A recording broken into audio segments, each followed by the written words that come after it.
안녕하세요. 금요사건 파일 디바제식합니다.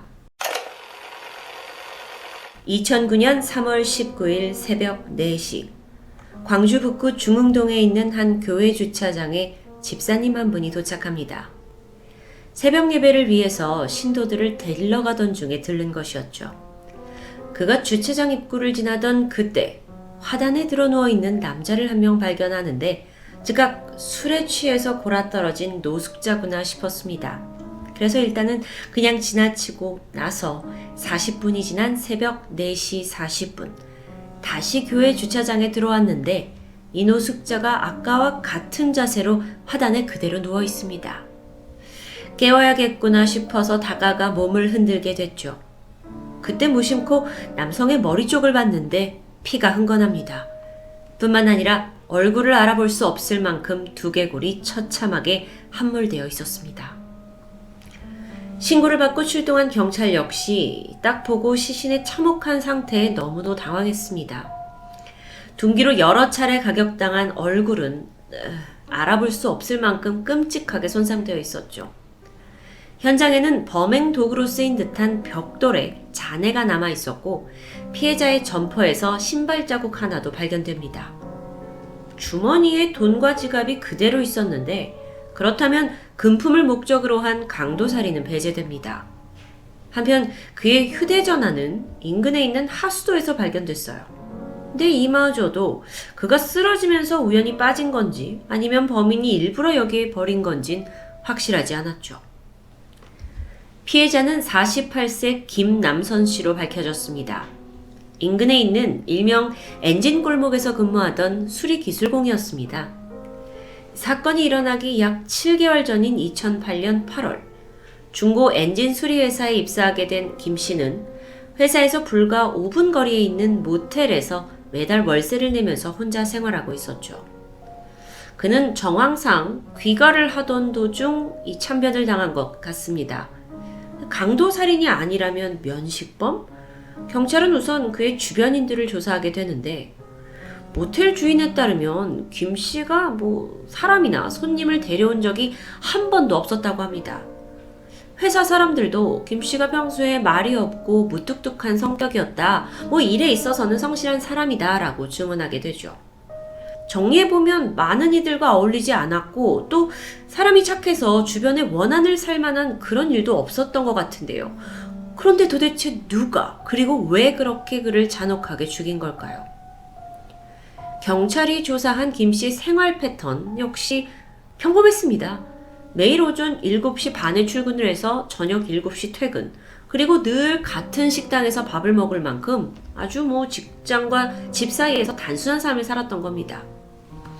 경찰은 엔진 골목에 있는 모든 사람을 용의선상에 뒀습니다. 그리고 수사를 진행했지만 딱히 용의자는 나오지 않았는데요. 그런데 수사 도중에 이전에 몰랐던 김 씨의 새로운 사생활이 드러납니다.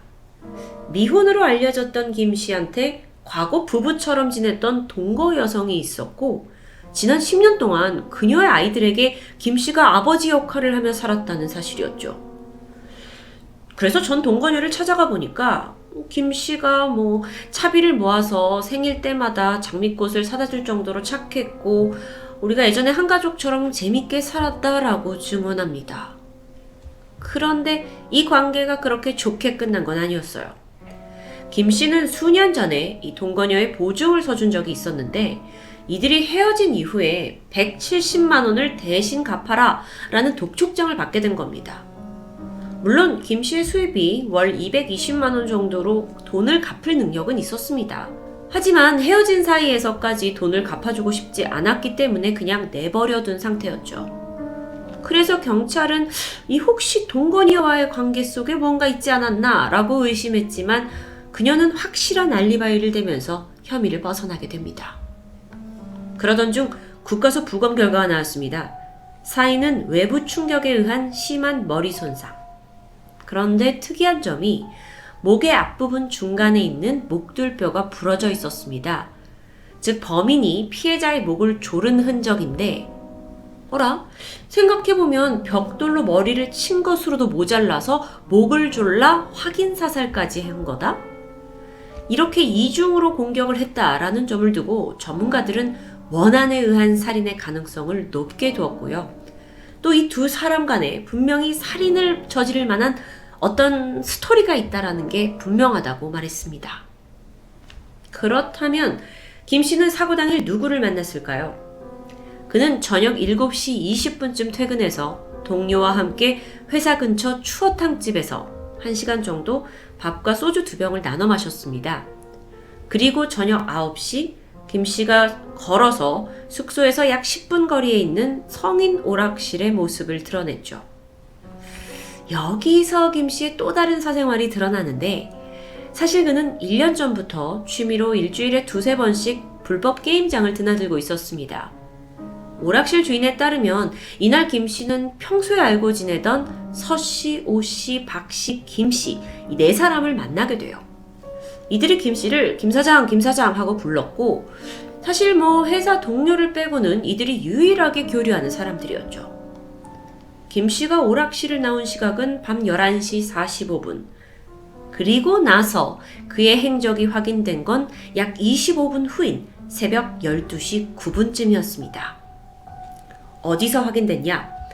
광주 북구 유동의 한 백화점 외부 CCTV입니다. 김 씨의 모습이 포착됐어요. 근데 좀 의외였죠. 평소 스케줄대로라면 숙소에 있었을 시간입니다.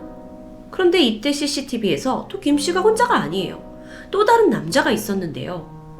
여기서 약간 주목할 만한 점은 오락실에서 이 백화점까지는 사실 걸어서 5분이면 갈 수 있는 가까운 거리인데 오락실에서 나와서 25분 만에 모습을 드러냈다? 라는 걸 토대로 그 사이 김 씨가 안면이 있는 그 누군가를 만나서 함께 이동한 것으로 보입니다. 김 씨 키가 176, 함께 있던 남자는 그보다 좀 더 작은 168에서 169 정도로 보입니다. 검은 뿔테 안경을 쓰고 있었고 패딩 점퍼에 청바지를 입고 있었죠. 그렇다면 CCTV 안에서 이 두 사람의 모습은 어땠을까요? 의문의 남자는 김 씨를 백화점 뒤에 있는 벤치로 데려갔고 두 사람은 약 10분간 대화를 이어갔습니다. 그러다 갑자기 남자가 김 씨를 향해서 무릎을 꿇어요. 뭔가 큰 잘못을 했거나 아니면 애원하는 듯 보였죠. 화면상 남자가 머리를 수차례 조아리게 되는데 착한 사람이었다고 하는 김 씨는 봐줄 마음이 없어 보입니다. 그런데 이 순간이 또 다른 목격자에 의해서도 포착됐습니다. 바로 담배를 피우려고 잠깐 백화점 밖으로 나왔던 경비 아저씨였죠. 목격담에 따르면 그 남자가 이렇게 말을 했다고 해요. 형님, 제가 잘못했습니다. 그리고 김 씨는 알았어 임마 됐어 라고 대꾸했죠.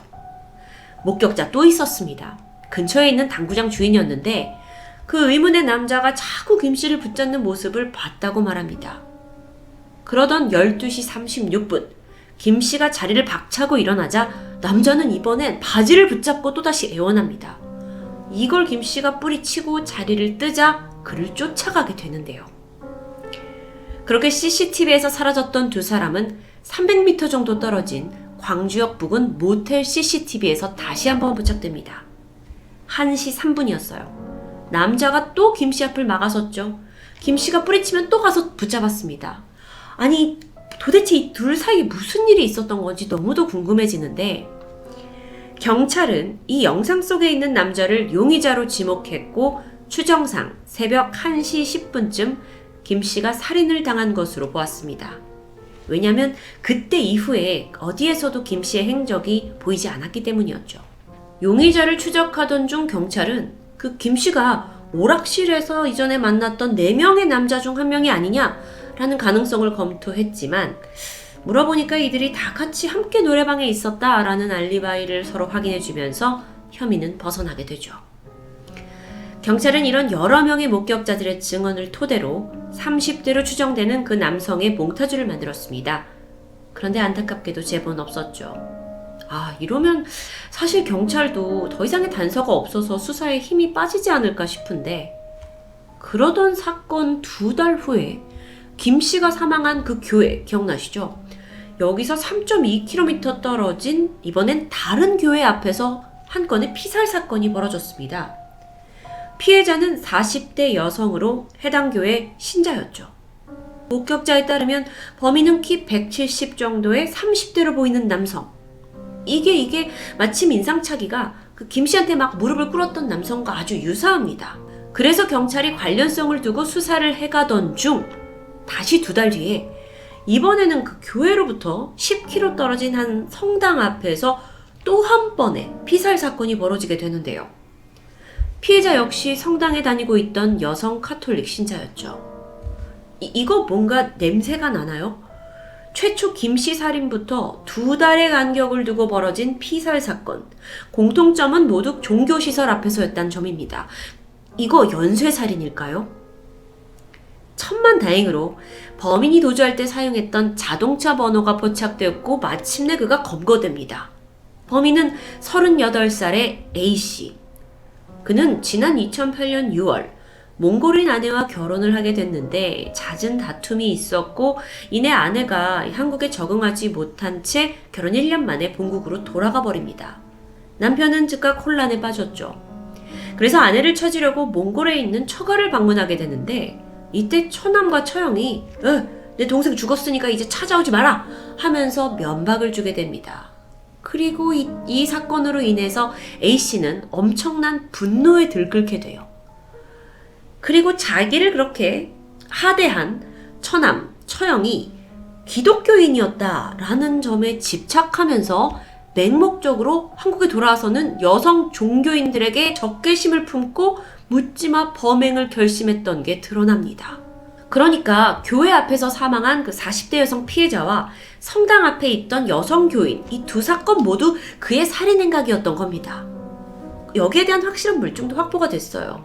그런데 문제는 범인이 김씨 살인사건과 자신은 무관하다고 주장하는데요. 그리고 보니까 사실 3건을 연쇄라고 보기엔 좀 힘들었습니다. 일단 김씨는 남성이고요. 그리고 사건도 좀 다른 양상을 보였죠. 흉기도 달랐고요. 결국 경찰은 추가 조사 결과 A씨는 이 김씨 살인사건의 용의자가 아니다라고 판단해서 수사에서 제외합니다. 자, 그렇다면 이건 모두 다시 원점으로 돌아왔는데요. 그렇다 하더라도 빠른 해결을 하겠다고 이 3건 모두 이 사람 범행으로 몰게 되면 여러분 아시죠? 진범은 어딘가에서 자축하면서 또 다른 범행을 꾸밀지도 모를 일입니다. 이후 경찰은 다시 맘을 먹고 김씨 주변인을 상대로 탐문조사를 합니다. 그러다가 또 다른 반전 같은 사실을 밝혀내요. 알고 보니 혼자 사는 줄 알았던 김씨 방에 그동안 한 여성이 꾸준히 드나들었다는 증언입니다. 그녀는 인근 다방 종업원이었는데 배달을 왔던 겁니다. 근데 정작 그녀가 뭐라고 하냐면 한 10번 정도 커피 배달을 갔고 말상대만 해줬지 외부에서 만날 정도로 친밀한 사이는 아니다 라고 말합니다. 그러니까 고객이었다 정도인데 과연 김씨도 이걸 그렇게 받아들였을까요? 경찰은 그녀를 중심으로 수사를 이어가던 중 이번엔 또 다른 새로운 인물이 등장합니다. 인근에서 노점상을 하고 있던 박씨. 박씨가 다방 종업원을 좋아했습니다. 그런데 김씨와 사귄다고 생각을 하면서 스토킹을 하기까지 했다고 해요. 종업원이 결국 일하던 다방을 옮겨야 했다고 털어놨죠. 박씨. 그런데 또 조사를 해보니까 공교롭게도 그는 CCTV 속 용의자의 체격과 걸음걸이마저 비슷했습니다. 게다가 하필 그날 자신의 노점상을 열지 않았어요. 그날 사건 당일요. 또 옷차림과 기간, 시간을 봤을 때 많은 점이 의심스러웠죠. 살해 동기요? 종업원을 둘러싼 치정사건 아닐까요? 이렇게 추측했지만 정작 박 씨의 얘기를 들어보니까 무슨 소리냐? 난 스토킹한 게 아니다. 물론 호감을 잊긴 했지만 청사가 안 된다고 징징대니까 내가 커피 한 잔 팔아주는 아주 가벼운 관계였다 라고 설명합니다. 말이 다 다르죠. 결정적으로 나는 김씨가 누군지 모른다 라는 증언으로 경찰을 더욱더 혼란스럽게 했습니다.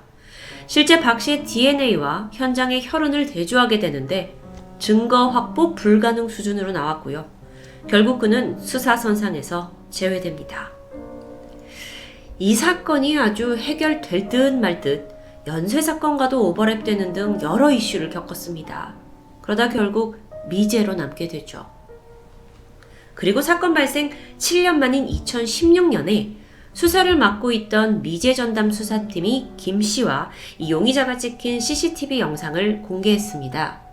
이게 뭐 얼굴이 식별되는 수준은 아니었지만 실루엣만으로도 이걸 보고 혹시 닮은 사람이 떠오르면 제보를 받을 수 있지 않을까 하는 희망을 걸었기 때문입니다.